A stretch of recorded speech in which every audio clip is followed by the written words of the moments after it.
gou vir julle 'n video maak van hoe om jou vouchers te collapse op jou selfoon.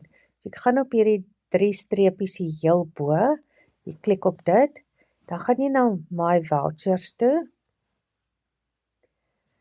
Nou julle gaan sien daar's 'n 168 kode wat die balans is van wat ek nog in my Cellbox het, en dan die nuwe ene wat begin met 405, dit is wat ek vandag verdien het, nê?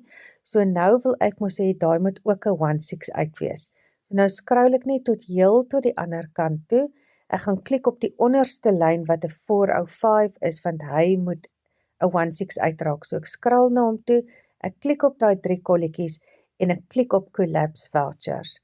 Nou gaan die stelsel dit nou gaan collapse, so hulle gaan dit nou, daai een wat met 405 begin het, gaan hy nou by die 168, julle gaan nou sien, daar gaan so 'n groen skermpie hierbo kom, sodra dit gebeur het, daar sy nou sê dit is successfully collapsed vouchers, nou los ek hom nog steeds, dan gaan hy terug na die voorste skerm toe, en dan gaan albei daai bedrae nou as een bedrag wees, en daar's 'n 168 kode.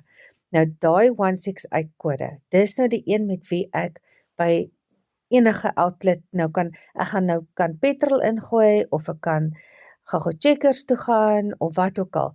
Daai kode is nou wat ek by die til gaan gebruik wanneer ek wil betaal. Maar julle gaan nou ook sê nou maar, jy kom by die til en die kode wat op jou SMS is werk nie, nê? Want ek het nou nog nie 'n SMS gekry om te sê dat hy collapse het nie. So nou gaan ek, as ek dit weer wil refresh, dan kan ek weer soontoe gaan, weer klik en weer collapse druk. En dis wat ek nou na hierdie video gaan doen, want my kode is mos nou daar, nê? En ek wil mos nou nie iemand moet dit per ongeluk gebruik nie. En so, dan gaan ek net, as die video klaar is, dan gaan ek weer op daai knoppies druk, en druk ek weer Collapse Voucher, dan gaan ek 'n nuwe nommer kry. Ek hoop dit maak sin.